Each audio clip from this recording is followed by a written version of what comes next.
Olá, professores e professoras, sejam bem-vindos ao nosso TPC, né? Hoje a gente vai falar um pouquinho sobre recuperação, trabalhar com os sextos anos. Meu nome é Paula Assis, eu sou formadora aqui da EFAP, sou uma mulher branca, loira, estatura mediana, estou usando óculos e hoje eu também estou com uma camisa azul e um cardigan azul também.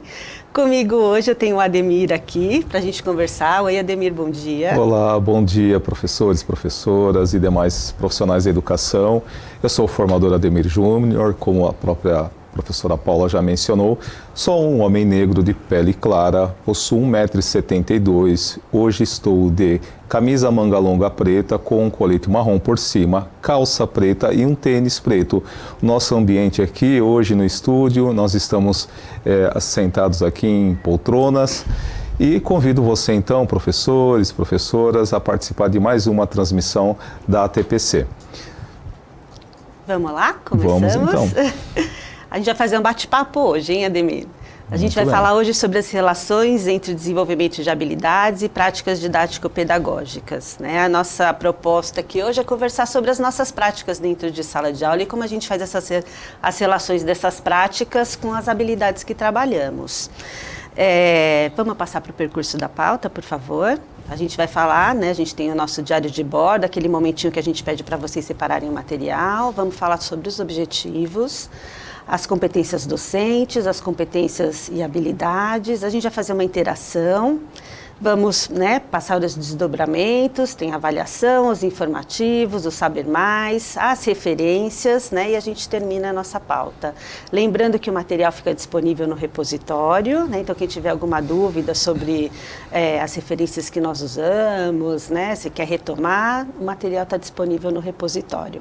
A gente pede que vocês separem aquele material para fazer as anotações, né, o nosso diário de bordo, seja num caderno, né, no celular, no tablet, né, qualquer coisa que a gente, a hora que precise, volta lá e retoma as nossas discussões aqui de hoje. Bom, próximo. Os objetivos da nossa pauta hoje: subsidiar o trabalho pedagógico, identificando os processos de formação das culturas e dos povos, relacionando-os com o espaço geográfico ocupado. Compreender a transição entre o nomadismo e o sedentarismo e seus impactos nas formas de organização econômica e social. Lembrando que o que a gente está falando aqui hoje é sobre recuperação, né, de algumas habilidades. Então, a gente está no sexto ano e está retomando algumas habilidades do quinto ano. O próximo, por favor. As competências e habilidades dos profissionais da educação, né, que a gente vai trabalhar aqui hoje o 7. Desenvolver argumentos com base em fatos, dados e informações científicas para formular, negociar, defender ideias, pontos de vista e decisões comuns que respeitem e promovam os direitos humanos, a consciência socioambiental, o consumo responsável em âmbito local, regional e global, com posicionamento ético em relação ao cuidado de si mesmo, dos outros e do planeta. Muito bem, também temos as competências gerais do currículo, como vocês podem verificar na tela, a competência número 2, que menciona exercitar a curiosidade intelectual e recorrer à abordagem das próprias ciências, incluindo a investigação, a reflexão, a análise crítica, a imaginação e a criatividade, para investigar causas, elaborar e testar hipóteses, formular e resolver problemas e criar soluções, inclusive tecnológicas, com base nos conhecimentos das diferentes áreas. E a competência 7, né, que diz: argumentar com base em fatos, dados e informações confiáveis, para formular, negociar e defender ideias, pontos de vista e decisões comuns que respeitem e promovam os direitos humanos, a consciência socioambiental e o consumo responsável em âmbito local, regional e global, com posicionamento ético em relação ao cuidado de si mesmo, dos outros e do planeta. A competência 7 é sempre uma competência muito bonita, professora Paula. Com certeza. E ainda, né, então, as competências específicas da área de ciências humanas A1 e A5, e A1 menciona assim: analisar processos políticos, econômicos e sociais, ambientais e culturais nos âmbitos local, regional, nacional e mundial, e assim por diante. E a competência 5 é comparar eventos ocorridos simultaneamente no mesmo espaço, em espaços variados, e eventos ocorridos em tempos diferentes, no mesmo espaço e em espaços variados. Uma competência bem interessante mediante aí ao objeto hoje da aprendizagem. A habilidade, então, conforme a professora Paula já mencionou, nós estamos tratando de recuperação, então a habilidade de retomada lá do 5º ano, identificar os processos de formação das culturas e dos povos, relacionando com o espaço geográfico ocupado. É o objeto, então, o que forma um povo, do nomadismo aos primeiros povos sedentarizados. E ainda a competência de geografia, a G08, né, do 5º ano, analisar as transformações de paisagens nas cidades, comparando sequências de fotografias aéreas e ainda imagem de satélites de épocas diferentes. O objeto aqui, no caso de conhecimento, são mapas e imagens de satélite. Bem, nós temos então agora uma interação, professora Paula? Vamos para a interação, né? Não sei se você escutava muito isso na escola, Ademir, mas o 6º ano é sempre aquilo que dá, né, um certo arrepio em alguns professores, né? E imagina para os nossos estudantes, então, o arrepio que eles não sentem quando saem lá dos anos iniciais e chegam no 6º ano. É verdade. E para eles, né, lidar com vários professores, né? Algumas escolas trabalham com sala ambiente, né? Trocar de sala toda hora. Né? Então, é um contexto completamente diferente para eles. Né? Inclusive, por exemplo, tem o próprio texto da BNCC, ele menciona, né, que essa transição dos anos iniciais, lá do 5º para o 6º ano, é um momento de transição onde, enquanto ser humano, né, o próprio estudante, ele está em processo de crescimento físico, biológico, cognitivo, então ele deixa lá de ter poucos, aliás, ele sai de um ambiente de aprendizagem que ele tem poucos professores para chegar lá nos anos finais e encontrar 7, 8 professores, enfim, uma equipe de gestão mais ampliada. Então tudo isso, né, acaba, por exemplo, influenciando também, não só enquanto a formação dele de cidadão, mas no próprio processo da sua aprendizagem. Então é importante considerar isso. Então, 6º ano às vezes causa um pouco de arrepios. É verdade, eu dei muita aula para 6º ano, mas eu tenho saudades. Eu também, né? Eu acho que é o Leandro Carnal que fala que quem deu aula para o 6º ano é capaz de qualquer coisa nesse mundo, né? Mas, enfim, quando a gente, né, vai lidar com o 6º ano, como a Ademir já falou, né, esse período de transição, né, a gente costuma ouvir muito, inclusive nas próprias formações aqui, né, de professores que falam, né, a gente apontou a questão de vários professores e tudo mais, e é um momento de transição muito difícil. Quando a gente pensa nas propostas que nós temos no currículo paulista, a gente consegue, né, tentar entrar num processo para amenizar esse momento de transição. Quando a gente pensa, por exemplo, que a gente vai tratar principalmente de habilidades, os conteúdos eles estão incluídos ali, eles estão inseridos, os objetos de conhecimento estão inseridos. Mas se a gente vai trabalhando a habilidade, né, então é um momento de transição que ele vai ser mais brando, não pensando única e exclusivamente nos conteúdos. Aí quando a gente fala, por exemplo, na questão das formações desses, né, das sociedades, né, da antiguidade, né, a gente vai falar de Mesopotâmia, né, de eu brincava com os meus alunos esse ano, Nabucodonosor, né, então para eles parece uma coisa muito distante. E para a gente pensar nessa interação agora, né, vamos imaginar, não, partindo da nossa realidade, a gente lida com estudantes de 6º e de 7º anos, né? Como é que a gente pode, né? Como que vocês aí do outro lado trabalham a questão, né, de pensar mesmo, né, esses alguns conteúdos que são relativamente abstratos e muitas vezes muito abstratos, né, para esses alunos, tanto de história quanto de geografia, né? Como é que vocês aí do outro lado, né, trabalham esses temas que são mais abstratos com esses estudantes nesse momento de transição? Né? Vamos pensar aí, 3 minutinhos para responder, a gente já volta.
Obrigado, professores, pelas várias contribuições aqui no chat.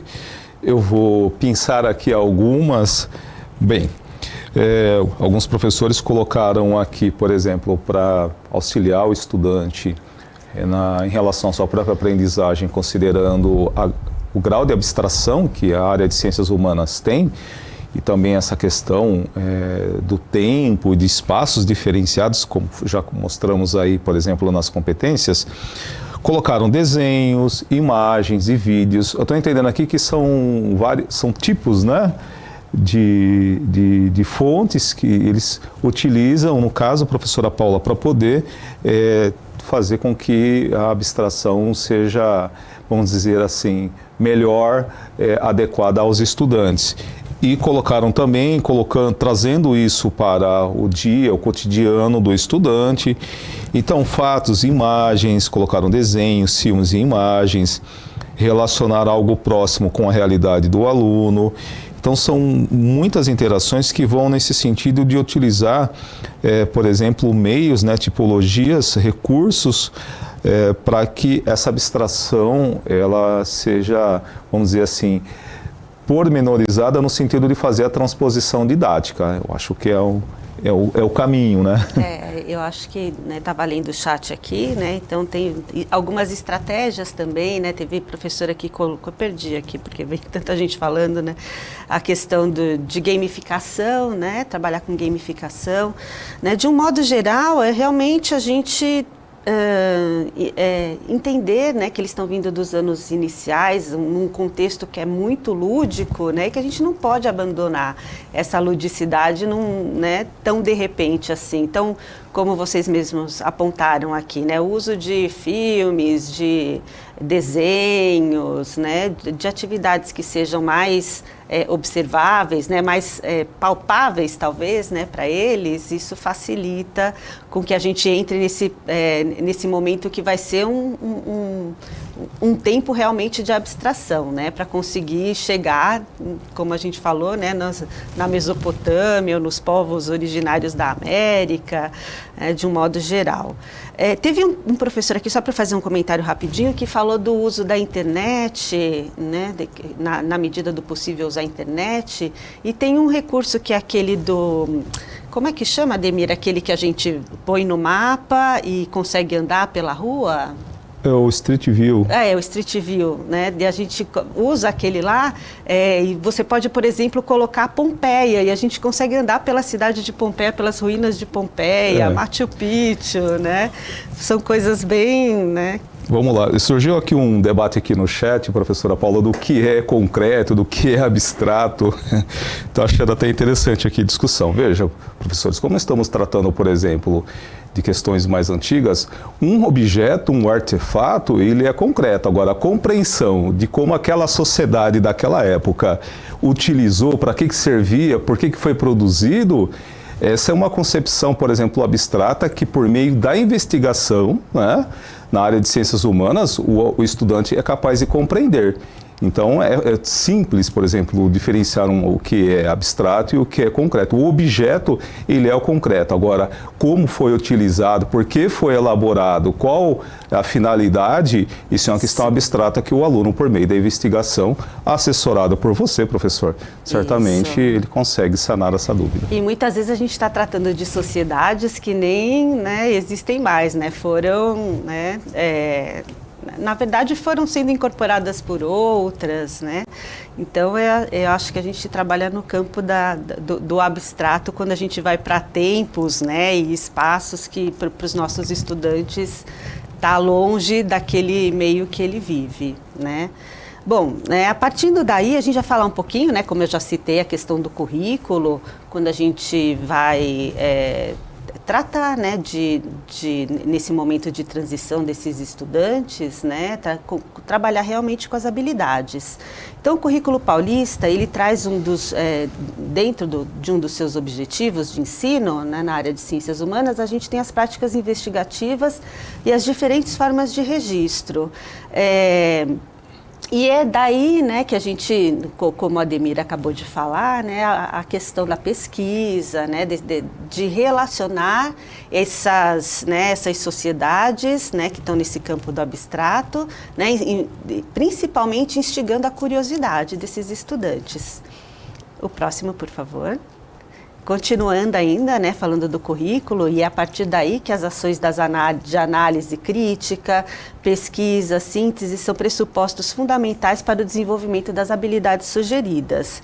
Então, partindo principalmente da pesquisa, né, instigando a curiosidade, a gente vai tratar aqui de alguns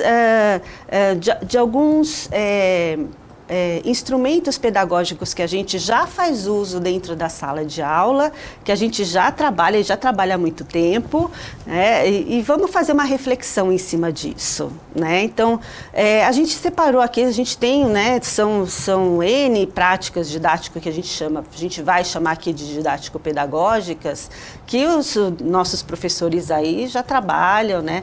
Pensando na questão de metodologias ativas, né, e muito antes de metodologias ativas, qualquer, né, intervenção pedagógica que a gente vai fazer em sala de aula. Então, a gente separou aqui, são 6 itens, né, para a gente fazer uma pequena reflexão e tentar relacionar, né, com os temas que a gente está propondo aqui. O primeiro deles, que a gente pode começar a falar, diz respeito à pesquisa. A gente, relacionando com questão de metodologias ativas, né, a sala de aula invertida é um momento de pesquisa também, né? Então, a gente sugere temas, define, né, conteúdos e até mesmo locais de pesquisa e passa isso para os nossos estudantes, né? E parte desse trabalho vai para eles. Eu lembro que logo quando a gente começou a fazer uso, né, de pesquisa pela internet, muitos professores tinham um receio muito grande de ir para o recorta, do copia, né, recorta e cola. Mas hoje, quando a gente pensa pesquisa, né, não dá para a gente desatrelar a questão da internet, né, que é a maior facilidade que a gente tem.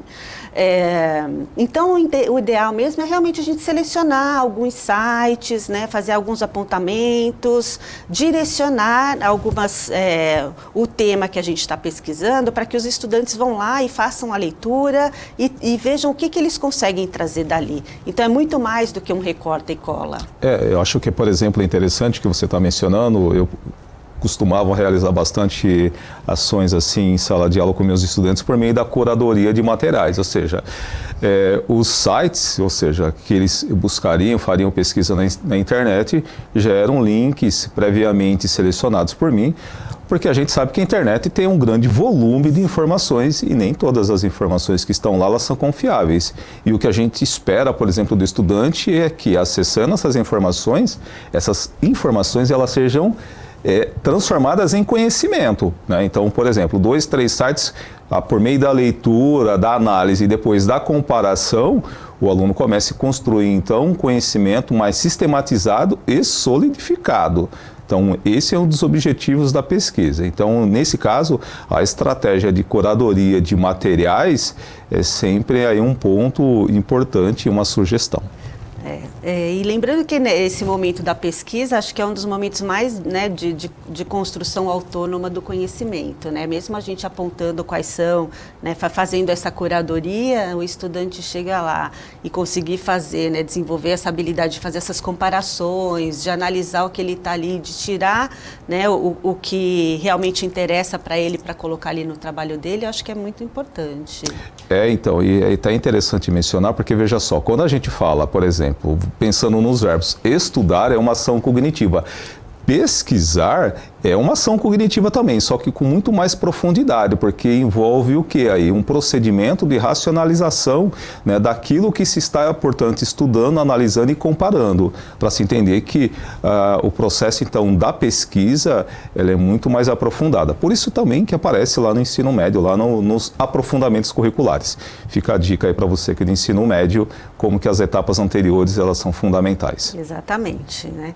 E aquele momento também, né, como a gente falou, a internet internet é uma das principais ferramentas de pesquisa, mas toda escola tem a sua biblioteca, aquele momento da gente levar o estudante para manusear os livros, né, fazer pesquisa mesmo ali, fora da internet, né, dar outras possibilidades, inclusive materiais, né, de estruturas diferentes, né? Os livros estão ali, né? E também fazem parte dessas pesquisas, tá? O segundo que a gente pode tratar aqui diz respeito a entrevistas, né? Que é um recurso já muito utilizado, muitos livros didáticos, muito material didático, às vezes vem até com um roteirinho pronto, né? Pesquisa lá, pergunta para o seu avô, entreviste o seu avô, entrevista, né? Alguém que trabalha em algum lugar. Então traz assim já um roteiro pronto. O interessante, né, quando a gente propõe esse tipo de atividade, né, de uma prática dessa, é a gente pensar que a gente vai colocar o estudante, né, em contato com realidades sociais que podem ser diferentes e que vai trazer para ele uma leitura de períodos, né, diferentes da que ele vive, né, que vai agregar muito para o conhecimento. Então a noção também de ampliar a fonte, né, quando você faz entrevista em história, a gente trabalha a questão da história oral, né, para além do formato escrito, né, como é que a gente tira informações do que o que a pessoa está falando, não é só a resposta dela, mas o contexto em que está inserido tanto o estudante quanto a pessoa que ele está entrevistando, né. E para fazer isso, como eu falei, a gente tem alguns, né, materiais didáticos que já trazem o roteiro pronto. O bacana é realmente também sentar com os estudantes no momento da preparação ali da aula e fazer com que eles construam, né, os roteiros, roteirizem, né, para chegar lá e trazer perguntas, né, que sejam mais assertivas, que tragam respostas mais assertivas, né. O que eu quero saber, né? Então, o que eu preciso perguntar para poder obter uma resposta?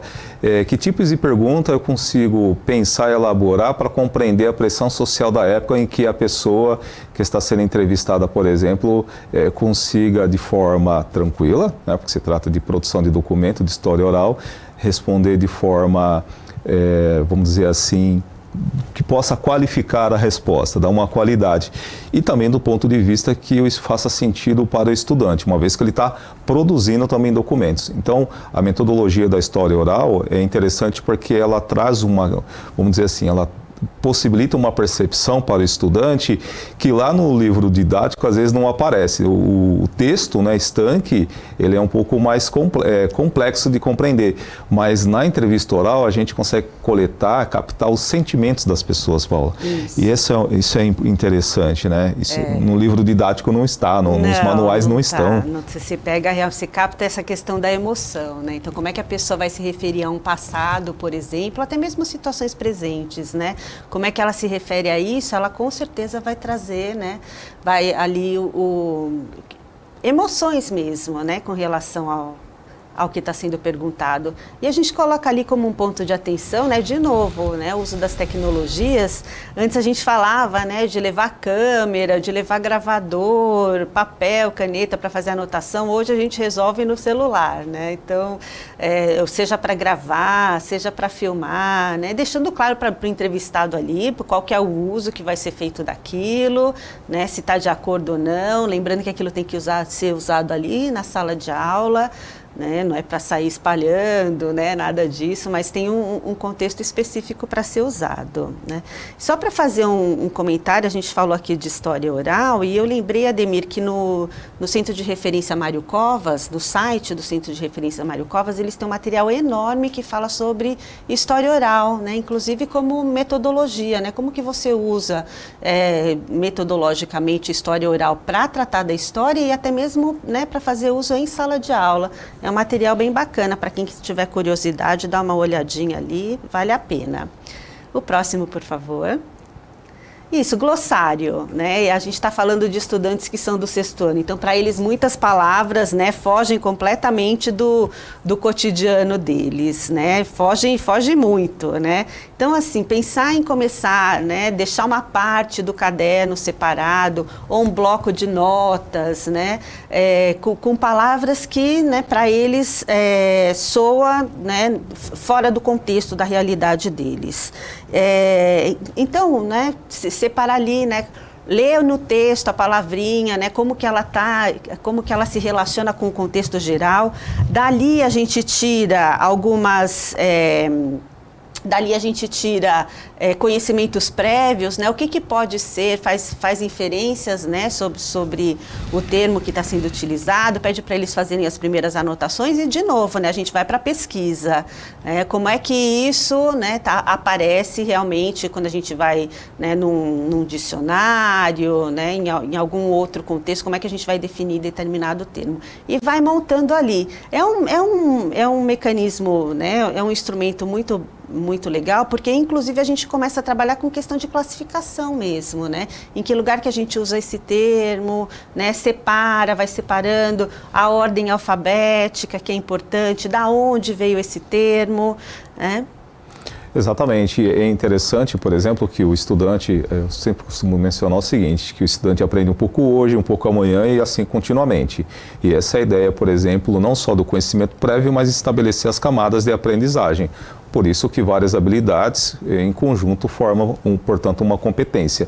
Então, nesse sentido de construir um glossário, é importante porque os termos eles vão sendo construídos pelo próprio estudante. Então, além de se utilizar já o caderno do próprio aluno, né, às vezes talvez seja interessante utilizar um aplicativo ou um blog onde a gente pode fazer às vezes até por equipe de estudantes, que eles vão lá e eles vão realimentando, ou seja, vão construindo esse termo, porque ele é um processo. Eu tenho que entender que os termos, o aluno vai aprendendo por meio de processo, e esse processo ele vai avançando e vai melhorando. E compreendendo principalmente isso, viu, professora Paula? O bom estudante, aquele estudante que tem a capacidade de ler e de escrever e de, na construção do texto, utilizar os termos corretos, né? E aí, portanto, para se utilizar os termos corretos, ele precisa, obviamente, ter se apropriado em algum momento. Então, esse momento aí da construção passa a ser aí um exemplo fundamental. Tá? Um exemplo que eu usava bastante quando a gente montava, né, começava a falar de montar glossário com os estudantes, é quando a gente usa, por exemplo, o termo povo, né? Então se fala, né, o povo, que povo é esse, né? Então, historicamente, dentro de um contexto histórico, ele tem diversos significados, assim como trabalho, né, democracia, sociedade, alguns termos que são recorrentes, né, mas que em determinado conceito ele, né, muda de configuração. Então, fazer esses apontamentos, né, trazer isso para a montagem desse glossário é bem bacana também. O próximo. As iconografias, né? Essas eu acho que é um instrumento que é bem utilizado, foi inclusive citado, né? Bastante citado aqui no chat quando a gente, né, comentou, porque a gente vai fazer uso de imagens. E essas imagens, né, dentro de um contexto ou dentro da sociedade que foi produzida, ela traz os seus significados, né? Então, quando a gente pega, por exemplo, um livro didático ou qualquer que seja um material didático, e ele tem uma imagem ali, essa imagem ela não precisa ser meramente ilustrativa, né? Ela não está só ilustrando. A gente pode até fazer aquele exercício contrário, né? Ao invés de ler o texto e ver a imagem e ler o texto.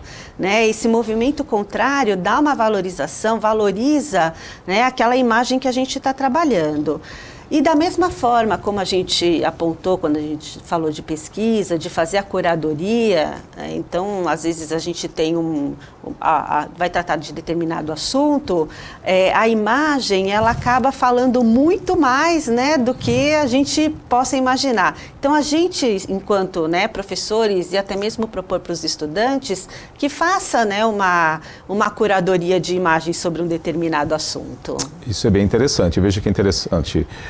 Normalmente, como estamos falando aqui da habilidade de retomada, o estudante que vem lá dos anos iniciais, a imagem para ele, ou seja, recursos imagéticos no geral, está muito relacionado ao observar e descrever, o que é muito significativo na área de geografia, mas não se trata apenas disso, né? Então, várias imagens, por exemplo, se observa, se descreve, se analisa, se compara, né, e assim por diante. Então, são várias habilidades por meio de verbos diferenciados que pode, por exemplo, contribuir no processo de aprendizagem do estudante. Então, são pontos, por exemplo, de atenção, professora Paula, que o professor pode considerar durante a sua aula. E quando a gente está falando do abstrato, como a gente falou, começou nossa conversa, né, falando do abstrato, a imagem traz um pouco desse concreto, né, como o professor ali colocou no chat, né, esse debate entre o que é abstrato e o que é concreto, a imagem ela acaba trazendo, né, uma concretude para aquilo que está difícil do estudante visualizar. Isso, eles colocaram aqui no início, né, da nossa apresentação, por exemplo, a questão, o que é abstrato, o que é o concreto, né, que gerou uma discussão aqui no chat. Então, veja como é interessante, por exemplo, na área de ciências humanas, o uso, né, das fontes, e das fontes mais variadas, porque por meio das fontes mais variadas e da tipologia dessas fontes, é possível, por exemplo, que o aluno ele tenha, né, uma aprendizagem que saia da questão abstrata para uma aprendizagem um pouco mais concreta, no sentido de que é óbvio que aquele período estudado já não faz mais parte do seu presente, e sabemos bem disso, né?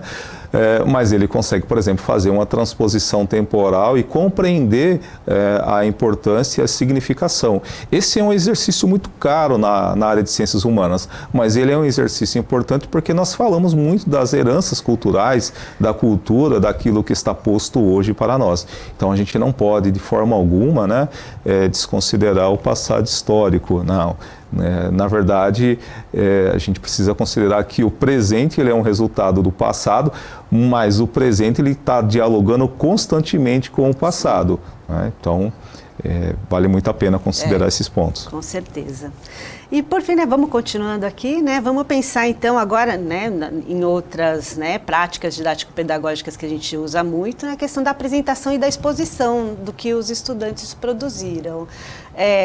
A apresentação que a gente coloca, né, como seminários, debates, né, então ali o estudante ele vai se colocar à frente, né, e vai reproduzir, né, aquele conhecimento que ele agregou através das pesquisas, né, das análises que foram feitas no decorrer das aulas, né, então, como eu falei, né, o que ele selecionou para a pesquisa, como que foi sintetizado aquilo, né, além de ser um exercício da oralidade, né, o debate, né, fazer aqueles combinados na hora do debate, como é que fala, quando fala, quem fala, dar o espaço para cada um, né, e principalmente, né, que esse espaço de debate é muito importante, né, inclusive para a troca e construção do conhecimento, né, então não é aquele momento final, muito pelo contrário, né, porque você espera que a partir de uma exposição ou de um seminário, né, os grupos ou os outros alunos vão trazer outras informações que vão continuar agregando, né, no desenvolvimento de um determinado objeto de conhecimento. Só respondendo aqui o chat, professora Paula, o professor André Luiz, ele menciona aqui como é que eu faço para ter acesso aos slides. Esses slides, após a formação ainda hoje, já ficam disponibilizados no repositório, tá bem? Isso. Bom, vamos continuar. Aí a gente, né, como eu falei, né, a apresentação da exposição, a apresentação e exposição não necessariamente é o ponto final. A gente ainda pode sistematizar, né? Então, depois das apresentações, o próximo slide, por favor, isso, né? Que é registro e sistematização das informações. Então, é aquele momento, né, em que depois dos debates, né, depois de uma exposição, e pode ser, inclusive, uma exposição de imagens elaboradas por eles, né, ou reconstruídas, né, com intervenções, imagens comuns, mas que eles fazem as intervenções, releituras, né, e por aí vai, né, e finalizar aquele momento, né, que pode ser num espaço aberto de discussão para que eles exponham o que foi agregado já a mais ao conhecimento do que eles já tinham produzido, né? Então é aquele, né, momento realmente para a gente fazer aquela sistematização, dar uma encerrada ali naquele ou continuar, né? Abrir novos campos de pesquisa. Olha só que interessante, o professor Kleber colocou aqui no chat, parece que casou certinho aí com o slide. No início do bimestre, montamos com os alunos um glossário. Chamamos de palavras-chave do bimestre e criamos um jornal científico. E numa roda de conversa, conversamos sobre estes verbetes. Então veja que interessante aqui, né? Eu tenho a sensação que os professores, no caso, estou entendendo aqui que foi uma atividade de vários professores, não sei exatamente quantos, mas que já fizeram um levantamento dos principais termos que estavam lá nos materiais, né? E já colocaram os estudantes para fazer esse levantamento e depois aqui ampliou no sentido de criar um jornal científico, colocar a roda de conversa, olha que interessante. É isso aí. Nossa, se a gente tivesse conversado com ele, a gente trazia até ele para falar aqui da nossa pauta, né, Ademir? Ficou bem bacana. Bom, vamos pensar agora, né, de tudo que a gente falou, né, dessas práticas pedagógicas que muitos dos professores já têm feito e tal. Vamos pôr a mão na massa agora, juntando com os objetos de cunho, com as propostas do conteúdo que a gente trouxe aqui, que diz respeito, né, à questão, né, de nomadismo, sedentarismo, da ocupação do planeta, da ocupação da América, né, de como esses, né, de como esses seres humanos chegaram até a América, né.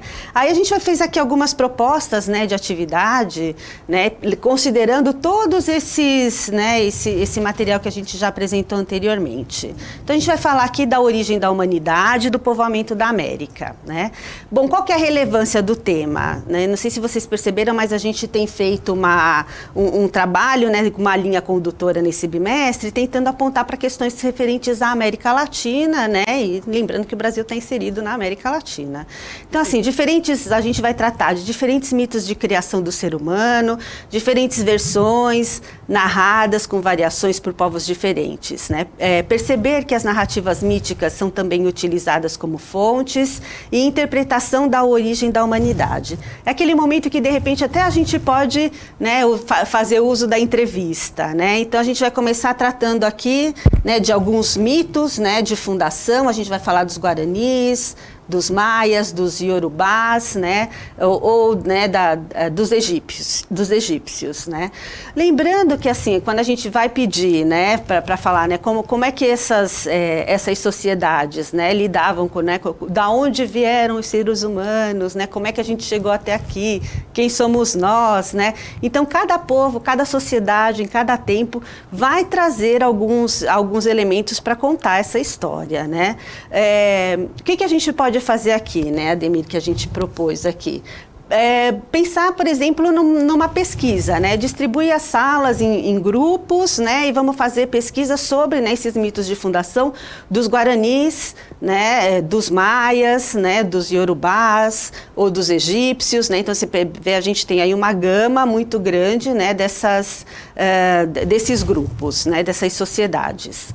E que são objetos que a gente pode relacionar com questões da história, né? Então você fala, mas isso é verdade ou não é, né? Verdade ou não, né? Não é um tema, né, exatamente de discussão quando a gente está falando de história, mas é trazer esses elementos, né, para que os estudantes observem as diferentes sociedades, né? Quer comentar alguma coisa? E é importante, por exemplo, pensar que a questão do mito, no caso, veja só que interessante, o mito ele tem como fundamento contar, por exemplo, a história de um determinado povo ou as suas próprias origens. Então nós estamos propondo, né, que esses alunos possam, por exemplo, fazer um quadro comparativo, pensando no mito guarani, maia, iorubá, os mitos egípcios. Então é sempre uma oportunidade deles compararem outras narrativas mitológicas, diferente, por exemplo, daquele universo grego, que está sempre aí aparecendo nos vários materiais. E aí fazer também a entrevista, né? Pergunta para as pessoas, né? Como é que você acha que foi, né? Como é que surgiu, né? Então esse material, a gente vai falar de novo, está disponível no repositório, né? A gente pode retomar a questão dos guaranis, né? Dos iorubás. E aí o que a gente pode fazer? Uma ponte, né? Sobre o que são mitos de fundação, né? E o que a gente tem de material, né? Quando a gente está falando, por exemplo, de teoria da evolução, né?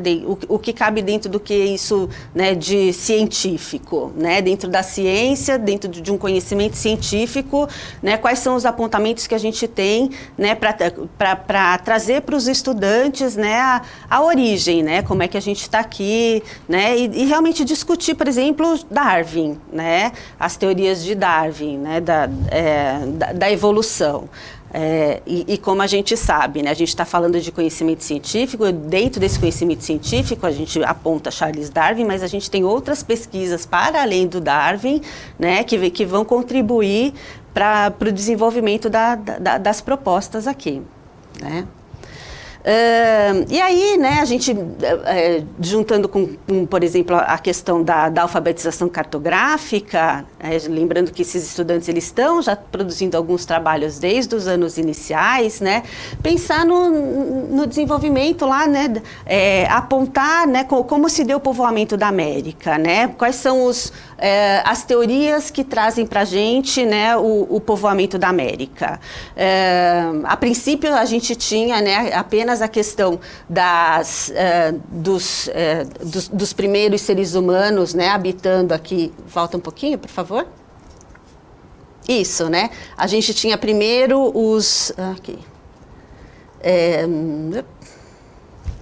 a gente tinha aqui os primeiros, né, seres humanos habitando, né, a África, né, e como a gente falou, né, eles eram nômades, né, e ser nômade significa, né, que significa que estão em busca de sobrevivência, né, acabou a comida, acabou a água, precisa sair dali ou morre, né, então se eles saem e começam, né, um grupo segue em direção à Europa e outro grupo segue, né, em direção à Ásia, e daí para chegar na América, né? E aí os estudantes entram naqueles, né, naquela dúvida, né, enorme, né? Como é que chegou vindo daqui para cá? Olha a distância que tem de uma ponta para outra, né? Como é que você faz esse caminho, né?